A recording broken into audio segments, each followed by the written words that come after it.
first, ano nga bang sickness benefit, no? Now, the idea of SSS, no, in providing benefits to its members is whenever there is a loss of income on their part.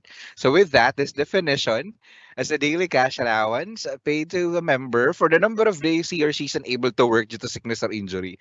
So in this case, again, maring magbigay ng sickness benefit ang SSS provided na nawala ng kita dahil kayo po bilang miyembro ay nagkasakit or nagkaroon ng injury. Okay, again, whenever there is a loss of income on your part. Now, important thing, ano nga ba yung mga qualifying conditions? Kasi maaaring yes, nagkasakit tayo, nawalan tayo ng trabaho, but we have to still meet yung mga qualifying conditions for this benefit. Speaking of, una, confined for at least 4 days. Now, don't be bothered with the word confined kasi hindi naman po kailangan na confined na kayo sa hospital for you to qualify for a sickness benefit. We have two types of confinement here. Meron tayong home confinement and hospital confinement. Okay? Hindi necessary na na-confine talaga kayo sa hospital. Ang kailangan itong 4 days na to, minimum of 4 days, continuous and calendar days. Kahit kayo po ay nagkasakit o ng weekend, wala kayong trabaho, pero yun nga, nagkasakit kayo dyan. Calendar days kasi yung tinitignan natin at dapat tuloy-tuloy. So at least 4 days. Another question is, meron lang po ba kayong certain list of illness or sickness or injury na binabayaran for sickness benefit? And the answer is no or none. There's no such list. Kailangan lang kasi natin dito, aside from nagkasakit ng hindi bababa sa 4 na araw, tuloy-tuloy na 4 days, no? Ang isa pa na kailangan natin dito, kailangan confirmed yung illness and is supported by a medical certificate. Okay? So confirmed yung illness, hindi bababa yung pagkakasakit ng 4 na araw and is supported by a medical certificate. Now, for those of you who might be asking also, very timely, so pag nagka-COVID po ako, naging COVID positive patient, pwede ba ako makapag-file ng sickness benefit? And the answer is yes. Aside from the medical certificate, meron po dapat positive result from RT-PCR test. Pwede din naman pong rapid antigen test administered by a DOH accredited facility. So yun, so pwede po siya. Kasi again, wala namang type of illness lang na binabayaran. Basta confirmed yung illness supported by the MedCert. And for COVID-19 positive cases, positive result from RT-PCR or rapid antigen. Now, pagdating naman sa contributions, ito yung mga halaga, no? Nakapagbayad ng at least 3 months sa loob ng isang taon or 12 months bago yung semester of sickness or injury. Now, this is where it gets tricky kasi ang hinahanap natin na 3 months dapat nakapaloob against 12 months. May sinasabi pa dito na semester of sickness or injury. Now, himayin natin to. When we say semester kasi, it is composed of 2 consecutive quarters. 2 quarters na magkasunod. So, halimbawa, nagkasakit ka ngayong March of 2022, unfortunately, diba? So, March 2022, it falls on the first quarter of the year. Ang kailangan natin dito is semester, so 2 magkasunod. And ang tinitingnan natin dito is puro patras na mga contributions kasi 'di ba prior pa doon sa semester, preceding the semester. So for us to form a semester of contingency, we have to take the first quarter of 2022 and patras the fourth quarter of 2021. That would cover October, November, December, January, February, and March. Okay, dapat yung end na quarter, dun yung buwan kung kailan kayo nagkasakit. Okay? Or yun yung quarter kung kailan kayo nagkasakit or nagkaroon ng injury. So yung maging semester of contingency ninyo would be from October 2021 until March 2022. Now, the 12-month period would be from October naman 2019 hanggang September 2021.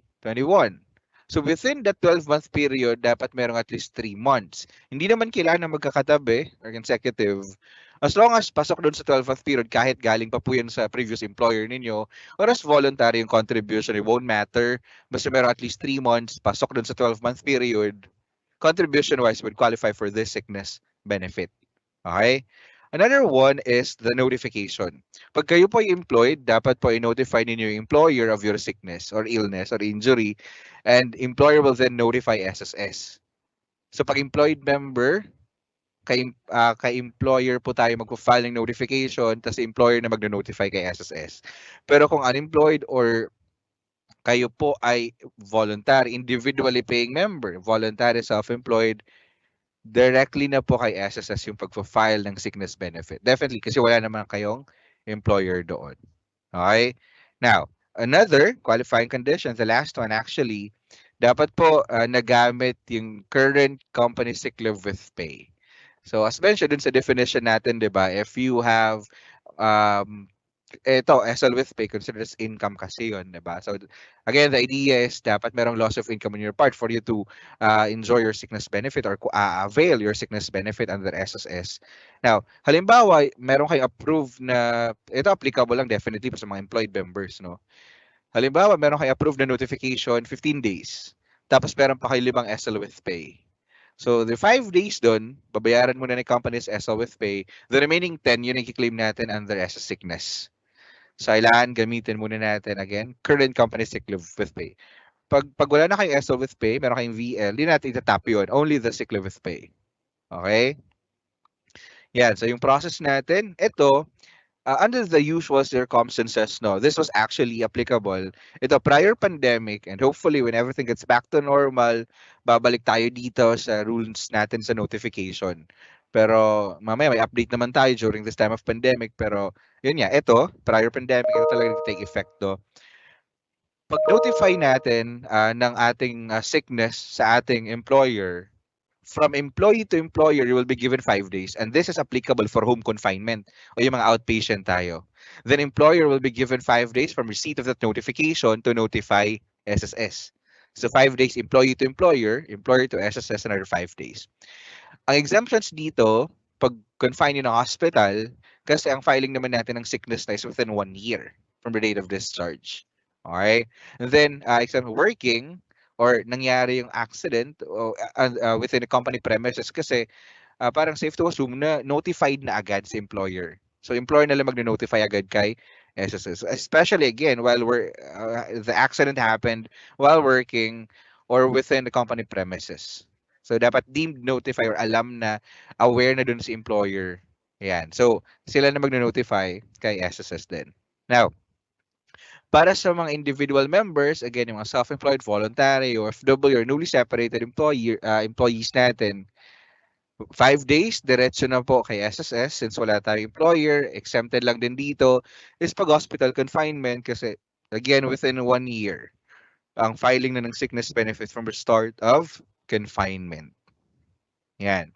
Now, pagdating sa process natin ng notification, we have now, syempre, online na po yung notifications. It is very vital for you to have your my.sss. Unahin muna natin yung notification process na ginagawa ng mga employers natin, no?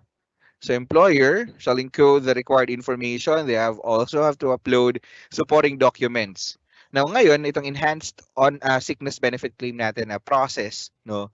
Dati kasi, pag nag-notify kayo online, kailangan nyo pang i-submit yung physical form sa inyong servicing branch.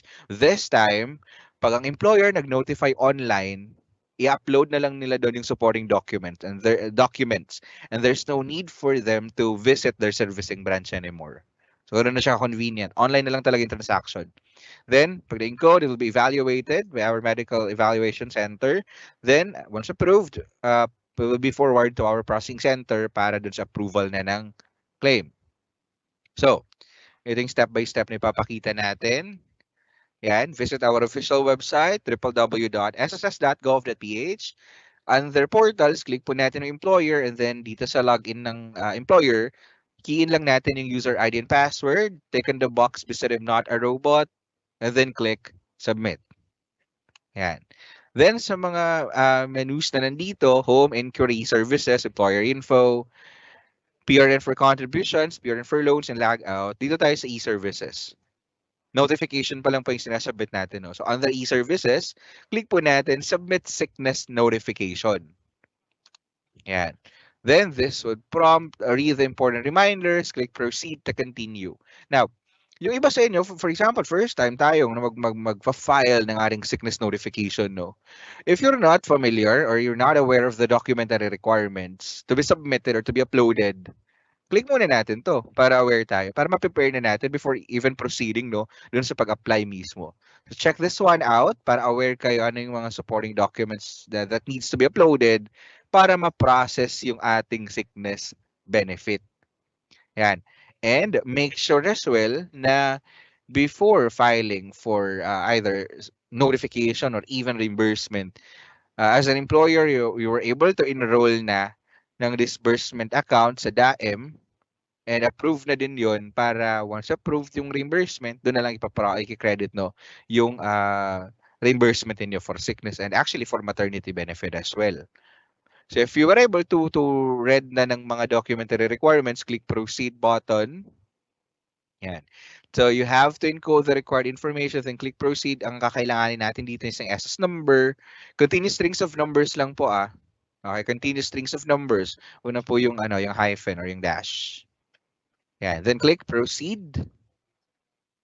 Then encode the additional required information, then click proceed to continue. So make sure dito ma-fill out natin yung mga required, no.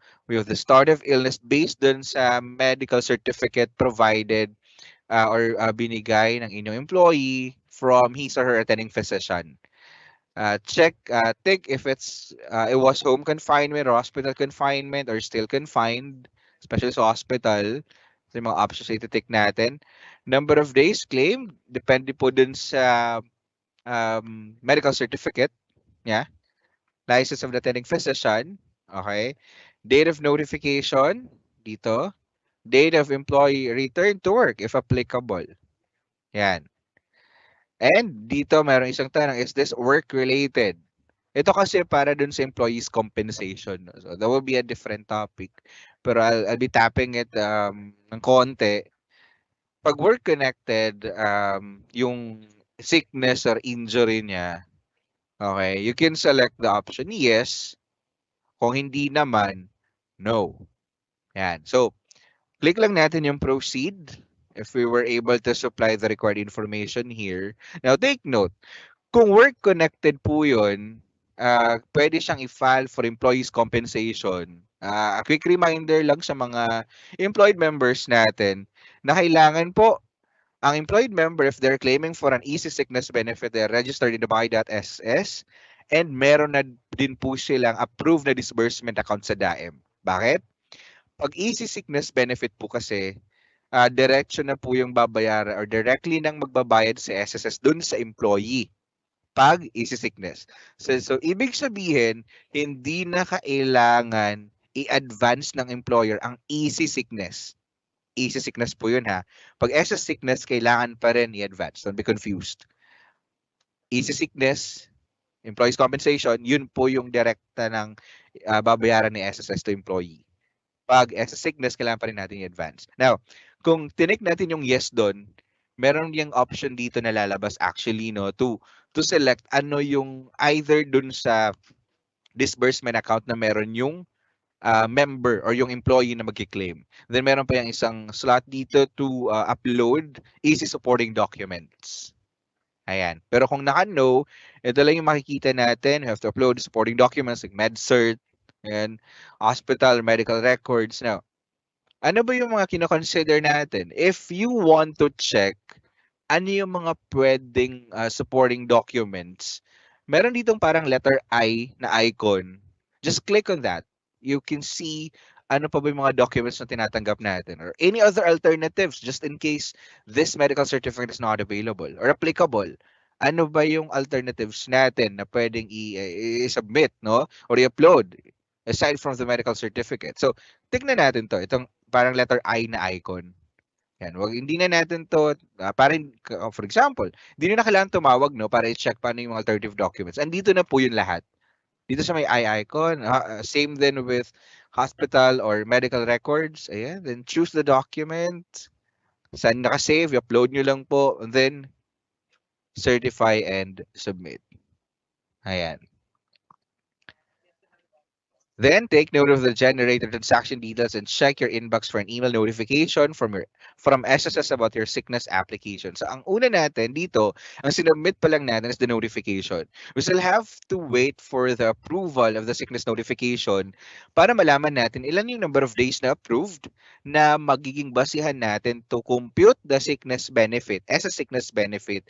At yun na din yung i-advance natin sa ating empleyado before we could file for the reimbursement. Okay, so in-advance ito nung employer sa kanilang employee as a sickness. Pag-easy, hindi na po diretso na. Now, speaking of all this notification process, especially yung kanina na meron tayong 5 days, pag home confinement, 5 days, employee to employer, employer to SSS respectively. Now, during this time of pandemic, we've made some considerations definitely, diba? Nag-provide naman kami ng considerations and adjustments. Kasi yung iba nahihirapan makapag-secure ng mga documents since pandemic, especially nung first part, no, nung hard lockdowns na meron tayo. So, nag-adjust tayo ng mga terms natin pagdating sa filing, no. So, halimbawa kung yung member natin nagkasakit simula March 1, 2020. Sa ngayon po is kung especially kung home confinement, no, which was supposedly limited to 5 days rule natin. 5 days employee to employer, employer to us 5 days. Home confinement yun. Kasi di ba pag hospital confinement, 1 year naman na. So nagkasakit siya beginning March 1, 2020. Actually, until ma-lift yung community quarantine, all forms, alert levels included, wala tayong considered late filing sa ngayon. I repeat, no considered late filing until lifting of community quarantine all forms, alert levels included. And actually, once lifted, yung community quarantine, will still be given 60 days, 60 calendar days to file for our sickness benefit. So ngayon, generally, wala tayong late filing. No? Walang late filing. So same din po para sa mga voluntary members na individually paying members. Same lang din po. Ayan. And then also para dun sa mga reimbursement, no, ng employers natin, sickness claim shall not be reduced or denied if the deadline of the filing period falls on March 1, 2020 until the lifting of community quarantine for the following cases: home and hospital confinement for individual members and home and hospital confinement of employed members for employee reimbursement claims. So yun. Actually, wala pang late filing din talaga. And once again lifted, para sa mga individual members natin as well as employers, they will be given with 60 calendar days para maklaim pa din for reimbursement, kahit reimbursement nung employer. Yan. Okay. Now, what are the other features of this sickness benefit? A member can be granted sickness benefit for a maximum of 120 days in one calendar year. So yung 120 days na yan, pwede yung isang sakit makonsume na agad. Yung 120, pwede din namang unfortunately iba-ibang sakit, no. But in one calendar year, you will be given 120 days for your sickness benefit. Ayan, pwedeng isang sakit lang, ma-exhaust agad, or pwedeng patingi-tingi, kumbaga, or paiba-ibang sakit. Basta maximum of 120 in one calendar year. And halimbawa, naging healthy naman tayo for the previous year, and we're currently on the, bagong taon, hindi nyo nagamit, hindi nyo na-maximize, hindi nyo na-exhaust yung 120 days. Any unused portion cannot be carried forward and added to the total number of allowable compensable days for the following year. Halimbawa, last year, yung na-claim yung sickness benefit is 60 days. And after that, naging healthy na, thank God. Diba? Pero nung the following year, since hindi natin na-exhaust or na-maximize yung 120 days, yung naiwan na 60 days, hindi siya pwedeng idagdag sa 120 for this year. Marireset siya na every calendar year, meron lang tayong maximum of 120 days. Okay? And the sickness benefit shall not be paid for more than 240 days on account of the same illness. Kung same illness, naka 240 days na siya, okay, or yung isang sakit, type of illness ninyo, pwede siya mabayaran for sickness benefit for 240 days. Yung parang dalawang, 120 days. No? So, yun yung max niya. Pero what if, na-exhaust ko na, same illness, tapos na-exhaust ko na yung nakadalawang 120 na ako, total of 240 days. So hindi na ako makapag-claim ng sickness. What benefit can I claim instead? So if the sickness or injury persists after 240 days, his claim will be considered a disability benefit. So considered po, it will be considered as a disability benefit. This would still undergo processing and evaluation of our medical doctor if yun nga, ilang months naman na yung babayaran for other disability benefit or disability claim if again your sickness or injury still persists. Okay, after 240 days. Na-exhausting parang dalawang sets of 120 days per calendar year. Ayan. Then, the amount of sickness benefit per day is equivalent to 90% of the member's average daily salary credit. So, 90%. Baka ma-confuse din kayo, no? Hindi po ito yung 90% ang inyong daily rates sa sahod. Yung 90% based ito dun sa inyong contributions kay SSS. So, yung monthly ninyo, we have to get your average daily salary credit and then doon natin kukunin yung 90%. Then we have to multiply it dun sa number of days approved for your sickness claim. Yan. Then how, let's say for example, we were able to file na ng sickness benefit natin, either notification or yung reimbursement. Can we check the status of our sickness claim? The answer is yes, definitely.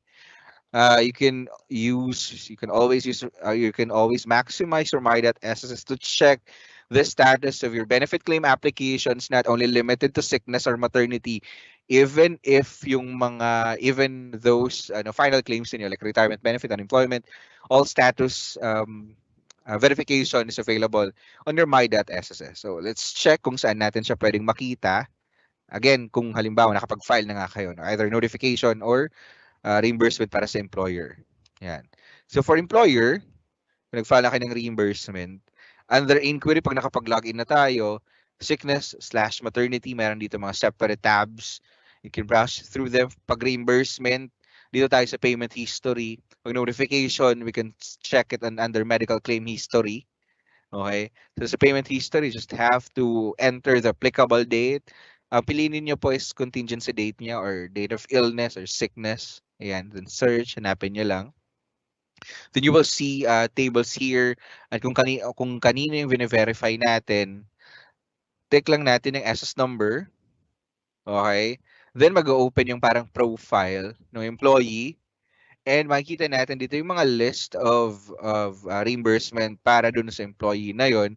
And dito sa column ng claim number, CLMNO, okay, pag may nakita po kayo dito naka-blue, naka-underline, it's clickable. So if you're wondering kung ilang days nga, halimbawa dito na approved, though yung status is approved, other details, diba? Just click on the claim number, kagaya nito, then it will open to this details.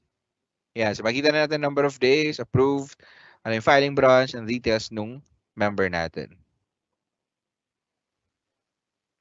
Okay? So, para naman sa mga members natin, individual members who would like to check the status of their benefit, no? So, inquiry, pag nakapag-login na kayo under inquiry, sickness slash maternity, then sickness maternity claim info para dun sa halimbawa sickness benefit ninyo or kung notification yan dito sa medical evaluation. So, ayan, yung tab for sickness, hanapin lang natin. Basta other claim number if you want to check more details of your of the status of your settled or denied or rejected claim, click lang natin yung claim number para mabuksan natin yan. Okay? So, paano again paano ma-enjoy ng employed member ang kanyang sickness benefit? It will be advanced by your employer, but your employer kailangan po munang mag-antay na maaprubahan ng sickness notification para doon magbase kung ilan yung number of days na approved na pag basis din ng computation nila ng sickness benefit, and then pag meron na, they have to advance it to their employee, and then employer will just file for reimbursement kay SSS. Yan. Para naman sa mga individual members, yan, directly po, syempre, babayaran. Directly po kayo magpa-file kay SSS. SSS will automatically credit nung approved benefit, sickness benefit, once make sure as well na meron nang ang approved disbursement account sa DAEM yung member natin, yung voluntary member natin, kasi again automatic na yan, checklist disbursement na tayo ngayon. Once approved, yung sickness benefit will automatically be credited to your disbursement account. So pag individual member ka na magki-claim ng benefits kay SSS, make sure to enroll disbursement account sa inyong DAEM. Ayan. Now, some of you, especially yung mga female members natin, no, will also be wondering kasi meron tayo nung Magna Carta for Women, no, or yung parang special leave benefit. Is it different from the SSS sickness benefit? Iba pa po ba yun? Yung parang Magna Carta for Women or the special leave benefit? And the answer is yes. Some are actually like confused actually, no, kung pwede ba pa kaming makapag-avail ng itong special leave benefit while we're enjoying sickness benefit from SSS? The answer is yes, no? So the special leave benefit under Department Order of DOLE 112A series of 2012, nakalagay doon section 7, the special leave benefit is different from the SSS sickness benefit. The former is granted by the employer in accordance with RA 9710 was implemented under these rules. It is granted to a woman who has undergone surgery due to gynecological disorder. Then the SSS sickness benefit, on the other hand, is administered and given by SSS. So magkaiba po yun. Again, ang implementing body ng RA 9710 or the Magna Carta for Women is DOLE. And ang nagbibigay po nito is si employer. While, syempre, SSS sickness benefit is provided by SSS. Now, tanong nga dito, can a female member, diba, parang enjoy this simultaneously? And the answer is yes. We have a table here to differentiate, no? So for the SSS sickness benefit, okay, so yung benefit source, again, provided by SSS, while the special leave benefit is provided by your employer. Ang pwede makapag-avail ng SSS sickness benefits, either male or female, while the special leave benefit is para sa mga female members natin. Diba? Type of illness, again, as mentioned kanina sa sickness benefit, all sorts naman, provided na confirm yung illness and is supported by medical certificate. Pagdating sa special, sorry, may mga typo errors dito, post-operative gynecological disorders. Yan. For sickness benefit, number of days allowed, 120 days in one calendar year, while for special leave benefit will be given for 2 months or 60 calendar days. Qualification for entitlement under the SSS sickness benefit, at least 3 months contribution as discussed kanina. Pagdating naman sa special leave benefit, at least 6 months. Naka 6 months ka na at least sa current employer mo ngayon. Okay? Then amount of benefit is 90% of the monthly salary credit, while for the special leave benefit, it is the monthly basic pay plus mandatory allowances, and then bibigyan niya kayo for 2 months. Again, different yun. This can be enjoyed by our female members who've undergone post-operative gynecological disorders, okay, simultaneously. Yan. Then yung mga updates natin, no, meron tayo dito yung online enrollment of employers account through the website for benefit reimbursement. Again, checklist disbursement na tayo. Make sure as an employer you were able to enroll a disbursement account and meron ng approved para once na-process na and approved yung reimbursement, doon lang natin check credit automatically. Then yung online application natin for reimbursement is also available. Kanina, pinakita na natin yung online process for notification. So ngayon, I'll be showing you this, yung parang step-by-step process on how you will be able to file for reimbursement, no? Para muna to sa employer. Yan. So, make sure again, syempre online, meron na kayong online account, log in kayo, user ID and password, click on the box beside I'm not a robot, and then click submit. Then under e-services tab, click submit SSS sickness benefit reimbursement application or SBRA. Pag na-click natin to, we can see here the list of approved sickness notification. You have to select kung alin dito yung ipa-file natin for reimbursement. Just make sure na before doing so, you were able to advance the benefit na sa inyong employee. Yan. So pag napili na natin kung alin dito yung alin sa list na to yung ating ipa-file na for reimbursement. Okay? Yan. Ito na yung makikita natin. Encode the needed information and click proceed button to continue. Ano ba yung mga pinakailangan dito? Kung meron po siyang company sick leave with pay, kailangan ilagay natin dito kasi again, it must be exhausted first before tayo makapag-claim ng sickness benefit. Tatanungin dito kung separated siya from employment or already deceased. Yan, ito lang yung mga information. Pag okay na, click lang natin yung proceed.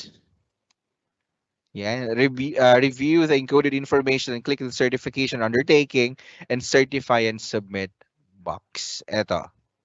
Review the details here. Dito yung amount. Makakita na tayo dito ng computation, no? Kung sakto din yung in-advance natin. Ayan. So, click on the box here. Basahin yung certification undertaken. Click on the box. And then, click certify and submit. And a confirmation screen will be displayed with the option to encode another SBRA application, if any.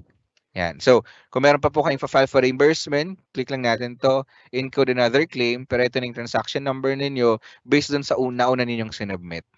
You will also receive an email notification through employer's registered email address for the successful submission of SBRA with your transaction number and details ng employee, no, na pagpa-filean natin. So dito, halimbawa magpa-file ulit kayo ng panibagong reimbursement, yung pangalawa naman, click lang natin yung claim reference number. Tapos ayan, meron pang company sick leave with pay. Hindi naman siya AWOL. Tapos dito iti-tick natin na employee already deceased. So ito yung option niya. Pag click natin yung proceed, dito yung option nilagay natin, no? Deceased na yung yung member. So, meron yan ditong additional certification na talagang in advance ninyo yung sickness benefit kaya kayo magfa-file ng reimbursement. Yan. So, double check the required information. Click on the box, again, certification and undertaking. Tapos dito yung natin, advance payment. Make sure that, again, you are able to advance the sickness benefit. Then click certify and submit. Same, the transaction number will be flashed on your screen dito. Then, kung wala na, click back to home. You will also receive a notification through your email. Okay? So notification will be sent to employer's registered email address. Now, itong enhanced na SBRA natin, kagaya na siya ng maternity benefit. Ang member kasi, makaka-receive na din sila ng notification or parang link where they have to confirm kung natanggap nila yung advance payment for sickness benefit. Member will be able to check this one under inbox notification sa my.sss. Pag click nila yan under transactions, ito makikita. Okay? And also, member will receive an email notification. And para ma-certify nila yon, click lang natin itong click here. Itong here lang pala. And click here to confirm the receipt of advance payment of sickness benefit from your employer. So meron ditong option, no? Ito yung details. Ito ba in advance sa inyo as an employee? Diba? So you have to confirm or pwede ding I do not confirm kung hindi naman talaga nag-advance. Again, we have to parang make sure na nag-advance yung employer for SS sickness benefit before then mag-proceed yung application nila for reimbursement. This must be confirmed first by their employee. So pag kinonfirm na nila yan, na may natanggap nga silang advance payment of this amount, there will be a transaction number. So click lang natin yung OK. So an email notification will be sent to employer's registered email address confirming the receipt of advance payment from employee nila. Yan. Then, if the member clicked I do not confirm kasi wala nga din siyang talagang natanggap, ito yung confirmation screen ng non-receipt of advance payment. Then click lang natin OK. Employer will be informed as well through an email notification na hindi nga nag-confirm dahil wala naman talaga advance payment na natanggap yung employee nila. Okay, so again, pag sickness benefit, as a sickness benefit, It must be advanced by the employer sa kanilang employee. Yan. Then, ito po, let's say, ito, baka ito yung na-encounter nila, no? Under e-services, hindi clickable kumbaga yung notification, yung submission of sickness benefit, yung SBRA. Kung naka-disabled siya, ibig sabihin neto, wala po kayong naka-enroll na disbursement account sa DAIM. So as an employer, make sure that before filing for this benefit or notification, actually same din sa maternity benefit, no? Notification or reimbursement, make sure that you already have an approved disbursement account sa inyong DAIM para ma-enable tong mga buttons na to or para maging clickable sila. Yan. Then, prescribed period of filing under the normal circumstances, no, for home confinement para sa reimbursement ng employer within 1 year from the start of illness, for hospital confinement within 1 year from the last day of confinement. Pero sa ngayon, again, until lifting of community quarantine, all forms, alert levels included, walang late filing sa ngayon. Yan. So yun yung process natin para sa mga employed members and employers. This is the process naman para dun sa individual members. Actually, pagdating sa individual members, no, hindi na sila nagfa-file ng notification, directly sickness benefit application siya. And they can also submit it now online na din using their my.sss account. So, these are the process. No? Step 1, log in. Sa website natin, the portals, click nyo po yung member, then key in your user ID password, click on the box beside I'm not a robot, and then click submit. Under e-services, click po natin yung submit sickness benefit application. Ayan, so wala na po itong notification ha. Diretso po pag individual members like self-employed voluntary, diretso po yung pag-file nila submit sickness application. Submit sickness benefit application pala, SBA. So click the SBA under the e-services, read the important reminders, then click proceed to continue. Ayan. Then, ito yung mga makikita natin. If you want to check kung ano yung mga documentary requirements, click lang natin to. Mag-open lang siya ng parang bagong window. Here, scroll lang natin ano yung mga documents na we have to prepare para makapag-file ng sickness benefit. Hindi nyo na kailangan tumawag o pumunta sa branches to inquire ano yung mga documentary requirements. Andito na po siya. Kung nabasa na natin, take a screenshot para hindi na kayo maya mag-open, no. If you already have the list, click the X button para bumalik. Ayan. And kung wala po kayong naka-enroll na DAIM, na disbursement account sa DAIM, ito po yung magpa-prompt. Kailangan po mag-enroll muna tayo kasi again, checklist disbursement na. Once approved, it will automatically be credited on your approved disbursement account. Kung hindi updated yung contact details, ito po ang kailangan. So, kailangan nyo pang mag-update ng E4, submit sa kahit sa pinakamalapit na office. Kung wala namang problem, ito na yung agad na screen na mag-reflect, no, or makikita ninyo. So, encode the required information, then click proceed for SSS validation of provided information and confirmation of eligibility.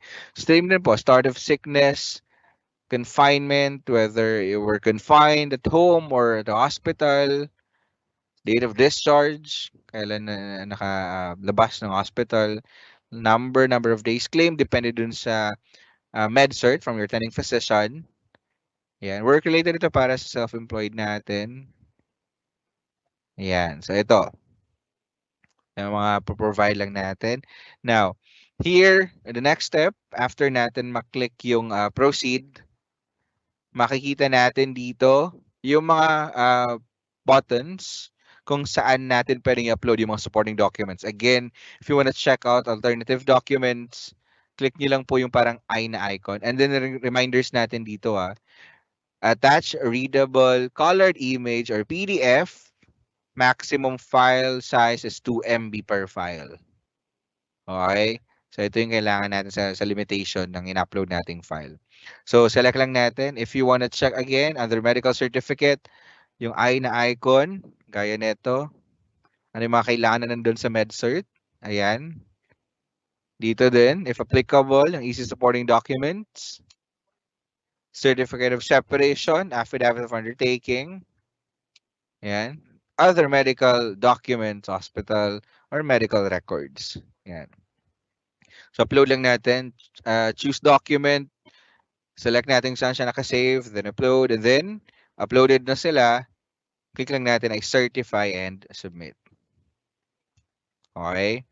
So, this would be prompted on your screen. Take note of the generated transaction details and check your inbox for an email notification from SSS about your sickness benefit application. So we'll receive here, ayan, on your inbox notif. Ito po yung parang envelope dun sa inyong online account. Then transactions, you will be notified here and you will also receive email notification with transaction. Okay, so ito yung para sa individual members natin. Now, I have here a quick, I guess we still have time. Quick process on how we compute your sickness benefit para at least magkaroon, kahit para magkaroon kayo ng idea, no? So for the SS sickness benefit computation, we have to exclude the semester of sickness or contingency. Then, select the 6 highest monthly salary credit. Take note po dun sa contributions natin, di ba? Ang nire-require naman natin is minimum of 3 months. But if merong more than like kompleto yung 12 months niya, ang pipiliin naman natin doon is yung 6 na pinakamatataas na monthly salary credit para hindi kayo lugi dito, di ba? Pero kung tatlo lang talaga, yung nandun sa 12-month period, edi yung tatlong yun lang po ang kukunin nating monthly salary credit. Pero kung 4 naman sila, edi yung 4. Kung 5, 5. Kung more than 6, kung anin po yung 6 na pinakamatataas lang. Then, sum up all the monthly salary credits, yung 6 highest, if applicable, kung tatlo lang din. Sum of the 6 highest monthly salary credits, and then divide it by 180, which is constant, para makuha natin yung average daily salary credit. Bakit 180? Again, constant, di ba? Halimbawa, 6 months.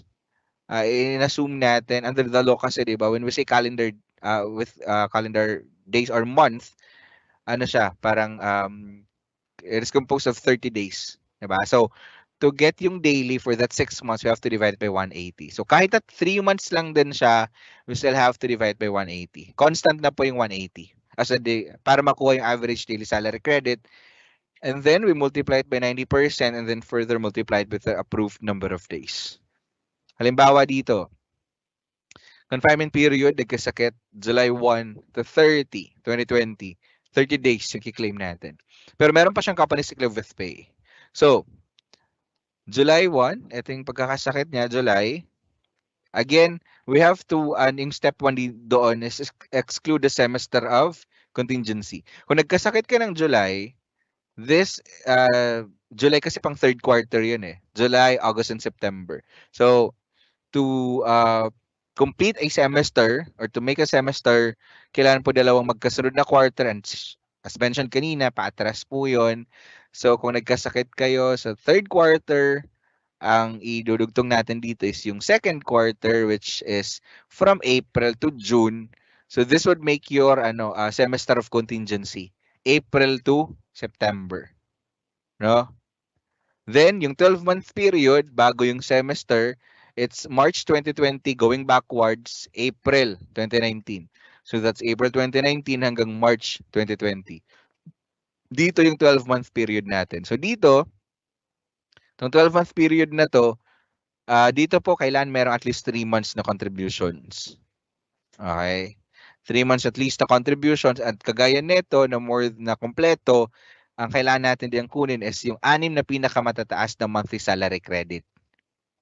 If we have, diba, we sum up all monthly salary credits, okay, to get the total MSC, then we divide it by 180, multiply by 90%. So ito yung daily sickness allowance niya, time multiplied by 25 days. Bakit 25 days na lang? If we can recall, 30 days ang in-apply niya. Again, employed member to, meron pa kasi siyang 5 days SL with pay. So binawas natin. Yung 5 days na yun, bayaran na company as SL with pay. So yung remaining 25, yun na po yung kiklaim natin dito. That would give our employed member an amount of sickness benefit for 11,250 pesos for 25 days.